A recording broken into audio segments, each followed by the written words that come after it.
Good morning, good morning, good morning. Welcome to day 3 of 30 anchors in 30 days. Now, this is the training that we're going to give you power for you to transform the 11 most important life domains. And these 11 life domains are grouped into 3 life relationships. If you want to find out more about the 11 life domains, the 3 core relationships that they fall under, if you're on Instagram, you can just click on my bio. You will find a link to a training called the 3 life relationships.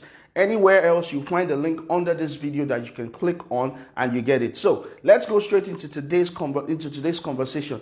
Today's conversation is going to be the 3rd foundational truth for the first life domain we're talking about. That's your relationship with God.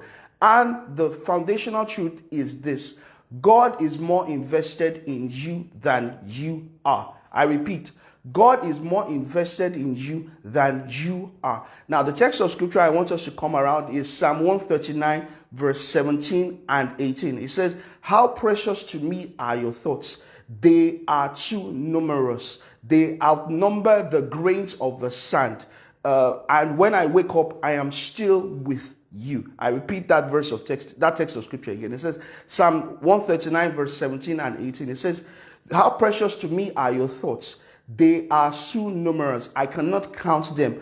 They outnumber the grains of sand. And when I wake up, you are still with me." The psalmist is saying that, look, the depth of thoughts that God puts to every one of us about all our things, about the things that matters to us, outweigh the grains of sand, meaning that they are beyond what even we ourselves think about. But the difficulty for most of us is when we get into life's challenging situations, when we get into everyday decision making, we find it hard to actually embrace this truth. And that's because there is sort of like an undergirding truth under this.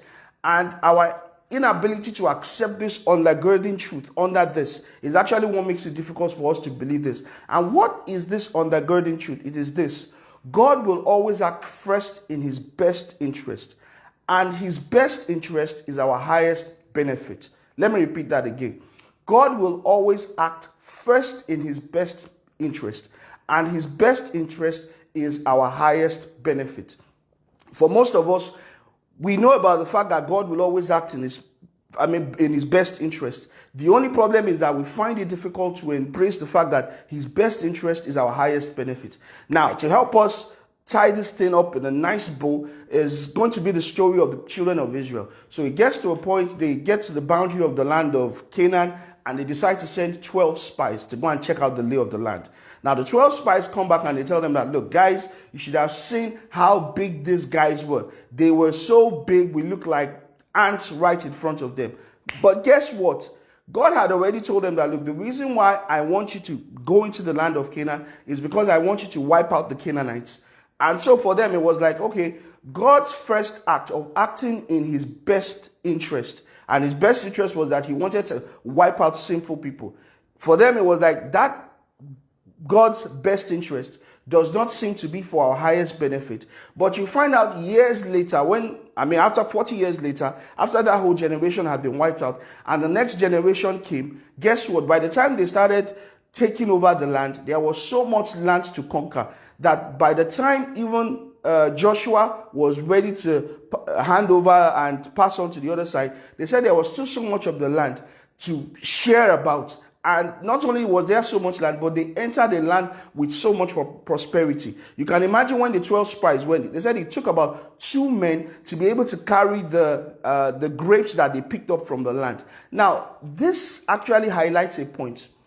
If you can embrace the fact that God is more invested in you than you are, if you can embrace the fact, the undergirding truth of that foundational truth, that God's first act will always be in his best interest, and his best interest will always be for your highest benefit, then you'll be willing to take risk for God. The children of Israel, when they got to the boundary of Canaan, because they could not believe that God's best interest was going to be their highest benefit, they were not willing to take that risk of going forward and actually taking over the land from the Canaanites.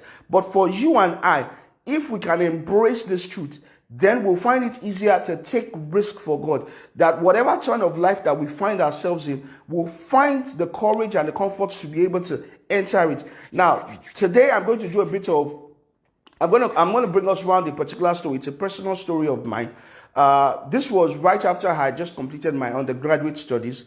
Now, before I completed my undergraduate studies, I was already a chartered accountant, CPA for my American friends.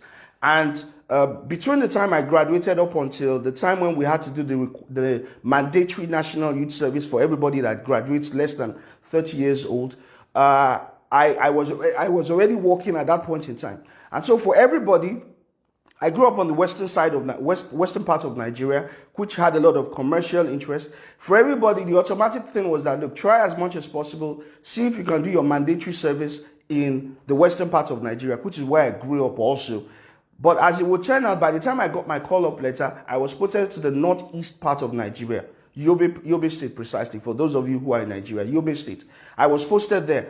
And for a number of people, what they thought I was going to do was I was going to go there, do my mandatory 3 to 4 weeks orientation, and then try and work my way and try and get a redeployment back to Lagos. That's the western part of Nigeria. But hey, I decided to spend the whole 1 year there. I spent the whole 1 year there teaching. While I was there, I got the opportunity to preach in churches I normally would not have gotten the opportunity to preach in.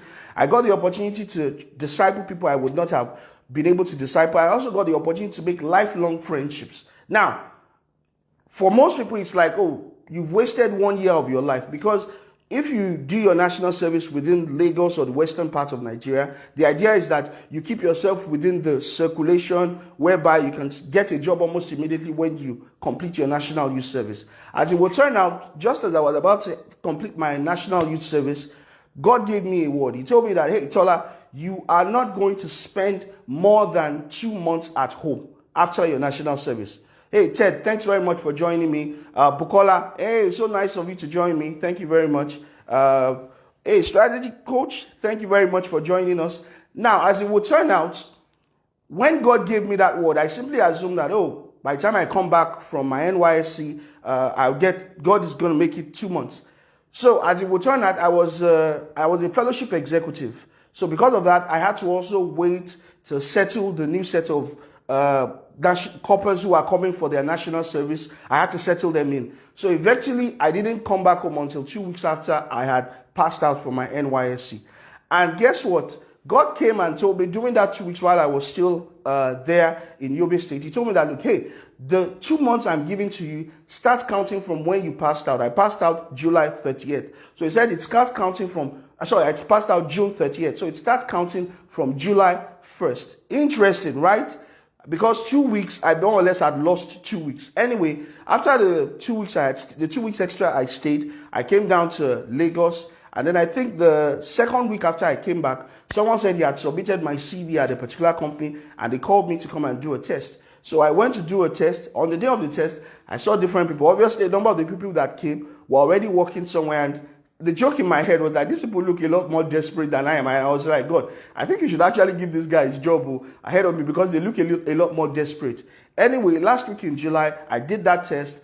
They said I passed the test. They called me for an interview. And during the interview, they just said, hey, we don't have anything. We just do this test now and again just to have a database so that if anything comes up, we can always call on you. Okay, good. So I go back home. Beginning of August, God comes to again, repeats that same thing, that Tola, you are not going to stay home for more than 2 months. I'm like, okay, but I got nothing at this point anyway. Same thing, repeats that same word again to me. Second week in August, nothing was happening. Guess what? By the end of the third week in August, I'm here just sitting at home wondering what's going to become of everything. I get a call from the company that had done the test that they wanted me to come for an interview. So I go there, do an interview. I met with the financial director.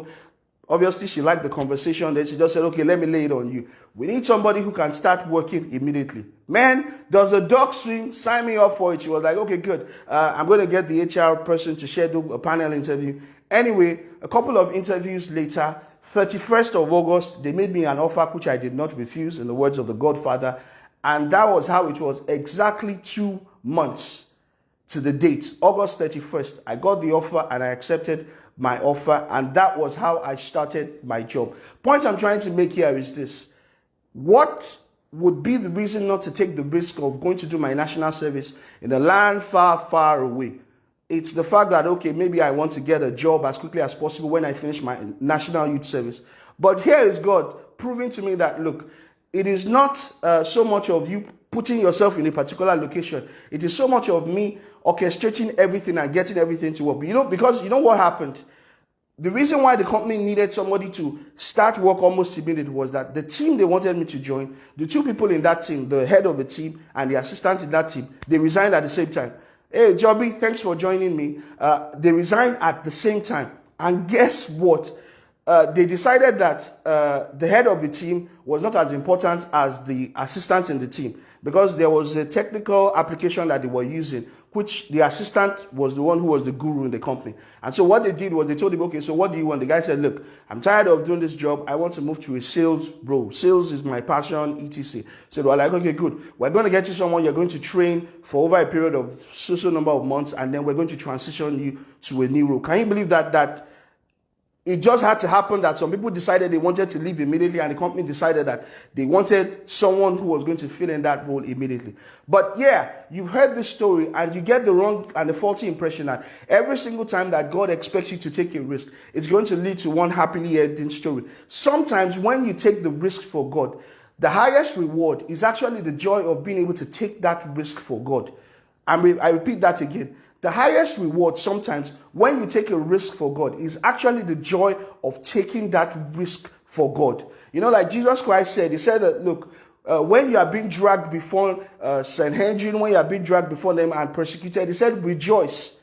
And that's the only thing. It is not in the outcome. It's the fact that you have been counted worthy to carry something, to suffer something for the sake of Jesus Christ. Thank you very much, Brother Shina, for joining. That's one of my big brothers. That the highest joy for you is the fact that you've been counted worthy to suffer something for the sake of Jesus Christ. So let's not leave this whole conversation thinking that, oh, every time you take a risk from God, that means automatically something goody, lovey-dovey is going to happen. No, sometimes the only reward that you get is the reward that you have actually taken a risk for God. So once again, I'm going to repeat what it was a foundational truth that we had to embrace today. It's this: God is more invested in you than you are. And the principle, the foundation that undergirds this truth is this: God will act first in his best interest.